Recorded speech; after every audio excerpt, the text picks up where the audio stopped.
Hello everyone and welcome to the YouTube channel of BeingACCA. This is Tushita Gupta, ACCA affiliate, and in this video we are continuing with our ACCA FM chapter-wise revision. In the previous chapter we spoke about working capital management, so it's a continuation of that. This chapter, it talks about the inventory aspect of your working capital. So whenever we talk about working capital, there are aspects like current assets, which talk about inventory receivables. There are aspects like current liabilities, which are primarily your accounts payable. So in this, we delve deeper into the management of inventory. How do we decide how much inventory a business should hold? What are the different costs of keeping inventory, warehouse rentals, and then talking about alternate inventory systems. So let's get started. Firstly, this chapter begins with the definition of inventory control. So the process with which you control, with which you systematically regulate your inventory levels, this is called as inventory control. Now, controlling inventory is important because of the following reasons. Let's suppose it's very simple. If your inventory is too high, then you have additional costs, and your profits, because the costs have risen, your profits go down. And in the other way around, where it is too low, if your inventory is too low, then it is insufficient to satisfy your customers to meet their demand. So over here, you can have lost sales or, additional costs in terms of losing out on sales to the competitors. So this is why having the right amount of inventory is important. If it's too high, this is the problem. If it's too low, this is the problem. Now, what factors will a business use to decide the optimum level of inventory?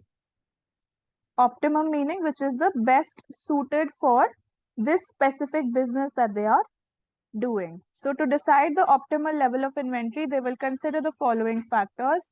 Number one will be your average level of daily sales. Then you will also consider the lead time.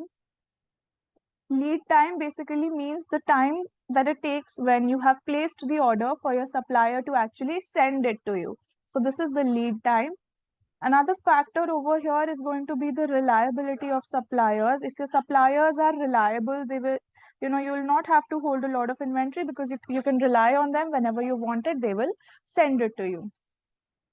And next is the type of good and the danger of becoming obsolete or perishing.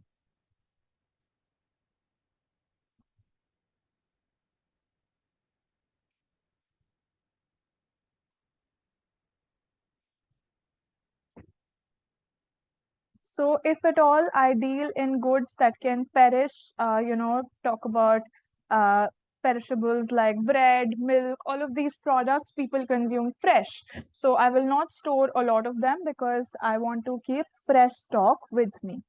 Then cost of reordering, if the cost of placing the order, delivery costs and everything are very high, I will possibly place less orders and order more quantity at once. Another factor is the storage and security cost. Storage cost, you all know. Let's suppose I'm storing 100 kgs of wheat. So I'm going to require a warehouse to store, and the rent of the warehouse is going to be a cost for me. And then security cost, specifically talking about valuable goods like jewelry and, branded items, where the item is very highly priced. So you have to incur money on security as well. Last but not the least is other factors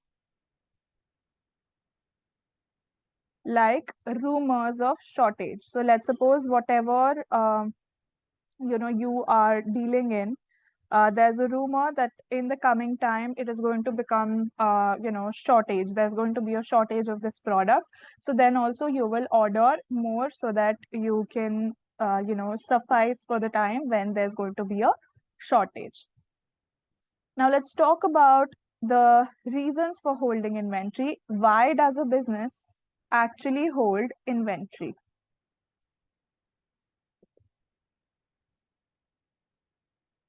So the number one reason why a business holds inventory is to reduce the risk of stockouts. What do you mean by stockouts? You run out of stock. So to avoid that, businesses will hold inventory. Then to ensure a continuous production, this could specifically talk about inventory of your raw materials. And over here, one more reason could be to take advantage of quantity discounts. Let's suppose if I order in bulk, I get a bulk discount. So to take advantage of that, I will hold more inventory. Another could be to reduce my ordering cost. So I order a big quantity at once so that I don't have to pay the ordering costs again and again. Then another reason why I could hold inventory is to buy in ahead of shortage or a price rise. So if I know that there's going to be a shortage in the future or the prices are going to rise in the future, then I will hold on to inventory right now. And another one could be for technical reasons. Now, what do you mean technical reasons? There are some goods for which you need to hold them for a longer period of time so that it becomes sellable. So for example, if you have heard about whiskey, it needs to be matured in casks, whiskey as well as wine. So the more aged they are, the more price that they fetch. The older they are, the more expensive they become. So businesses may also hold inventory for technical reasons like these, where it is important to hold stuff so that the value increases. Another example is keeping oil in pipelines. So as whenever your customers require, they can just turn on the button at the pipe and then they can use it. So these are technical reasons why a business will hold inventory.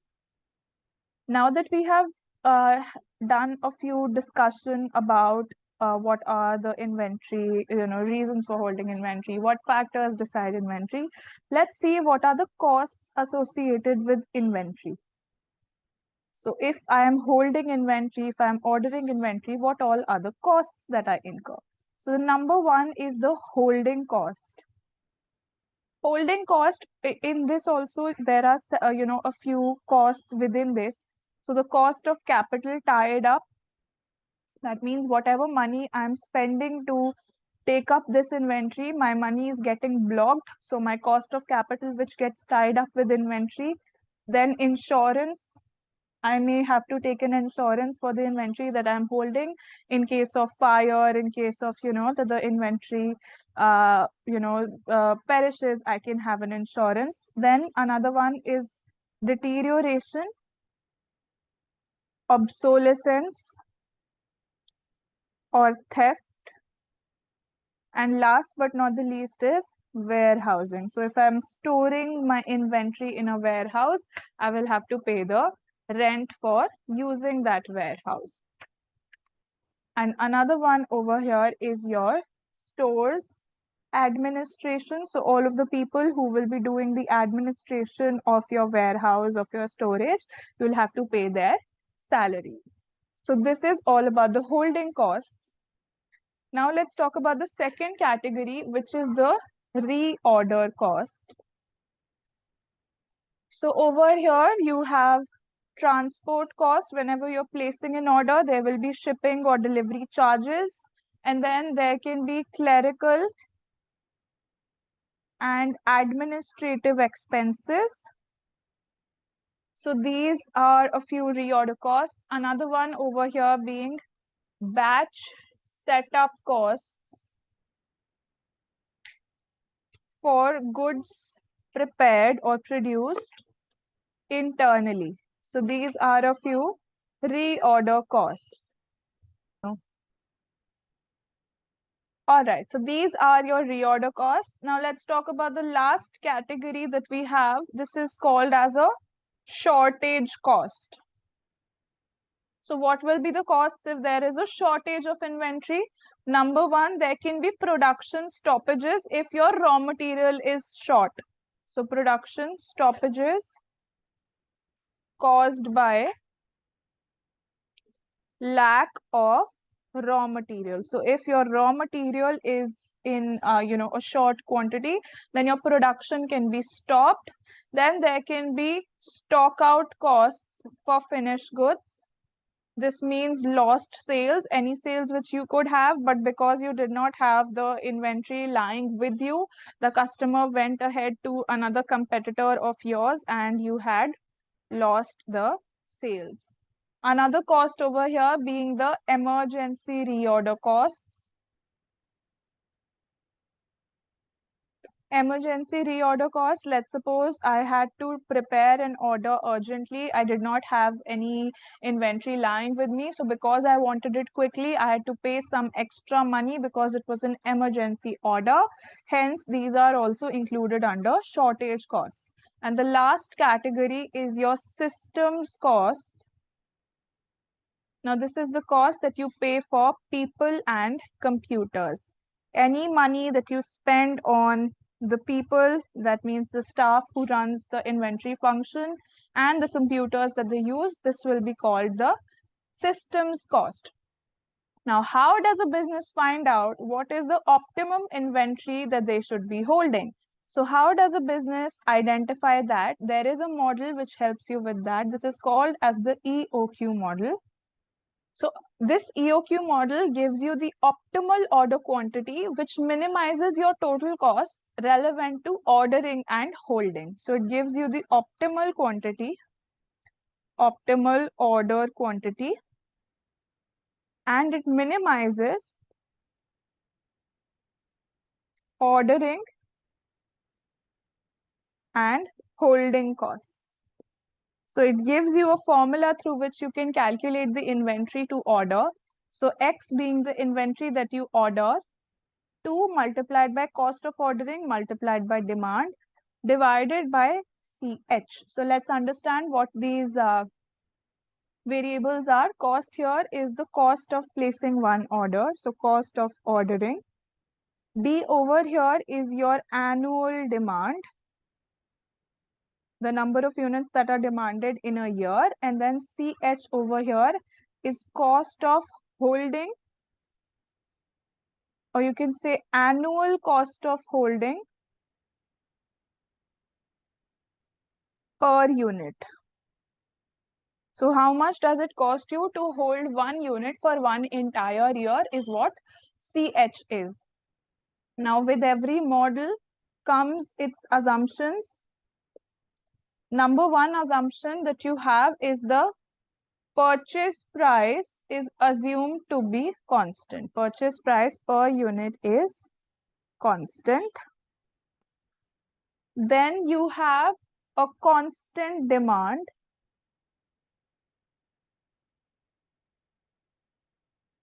And another assumption is that there is no risk of stockouts.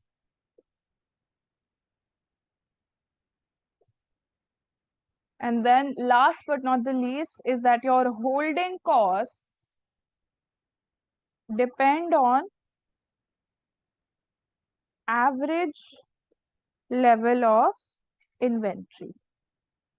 So these are the assumptions which EOQ model has, and using these assumptions, it has given you this particular formula. So using this formula, you will be able to identify what is the optimal order quantity for the particular business.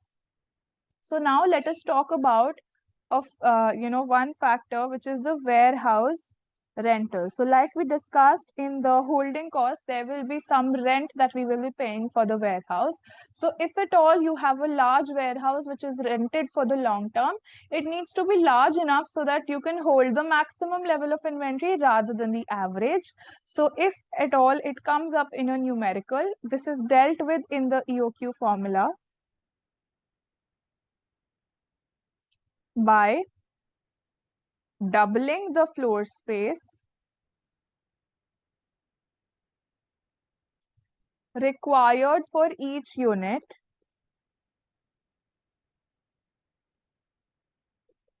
in calculating holding cost. All right. Now, there are a few scenarios where you may be given a quantity discount or a bulk purchase discount. That means the supplier will tell you, if you order a big quantity from me, I will give you a discount. So how do you decide? You will compare your regular cost, which you have right now. Compare regular with the discounted cost.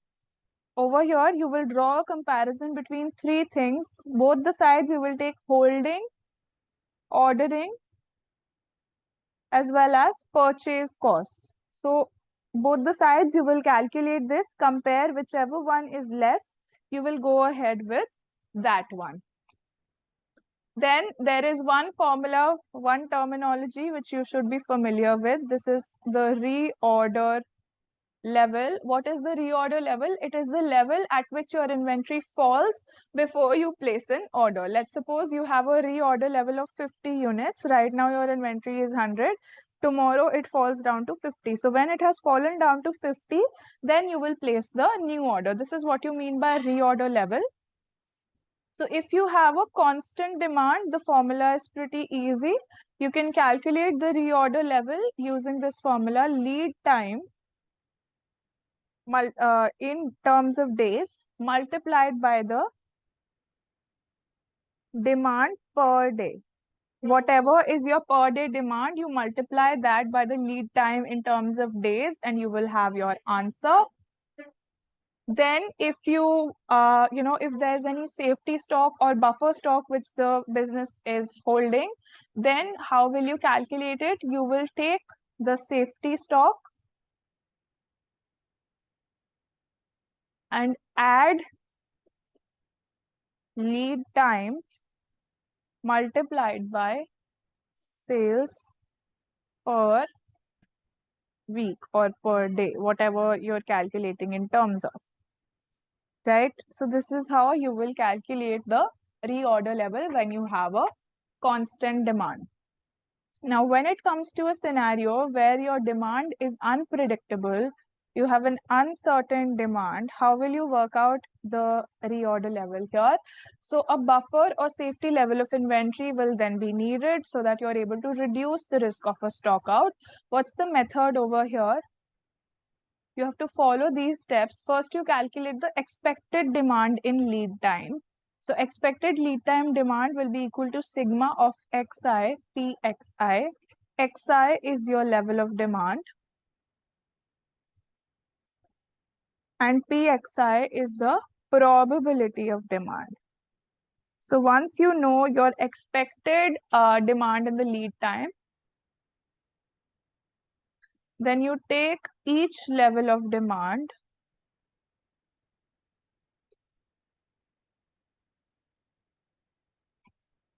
expected lead time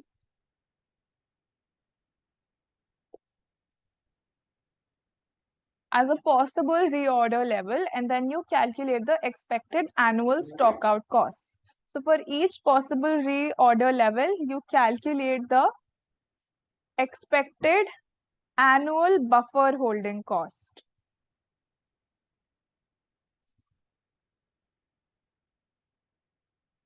Once you have done that, the last step over here will be to choose the reorder level, which gives you the lowest sum of stock out and holding cost. Choose the level with lowest stock out and holding cost.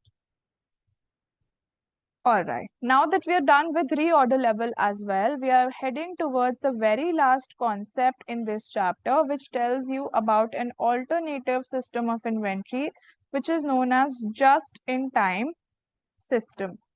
Now, as the name suggests, you minimize the cost of holding inventory by placing the order so that the timing is when the products are needed. That means I need the goods today, so I will place the order maybe last night.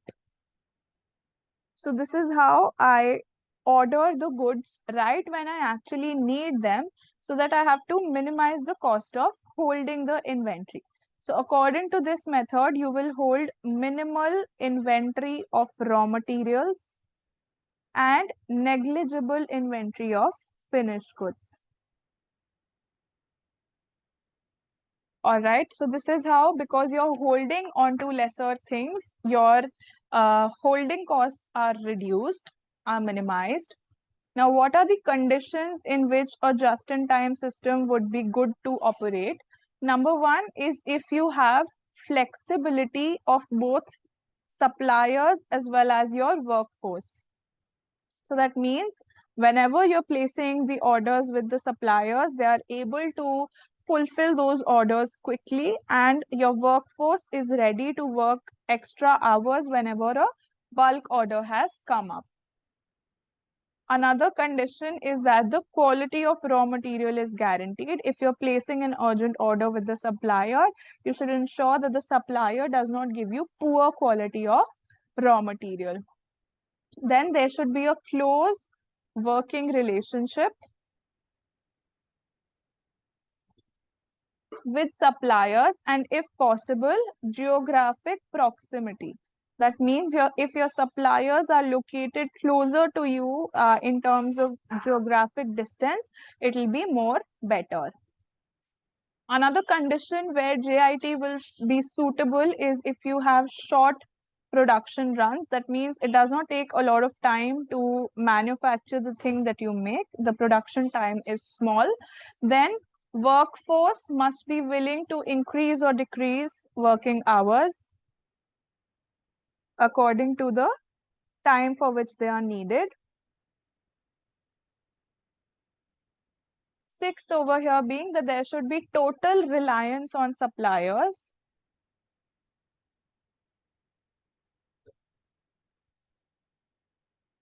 Total reliance on suppliers for quality and delivery. So you know that they will give you good quality also, and they will deliver on time as well. So you have to be totally reliant on the suppliers if you want to operate a just-in-time inventory system. With this, we are done with this chapter. I hope that this was useful in your revision, and I will see you in the next one.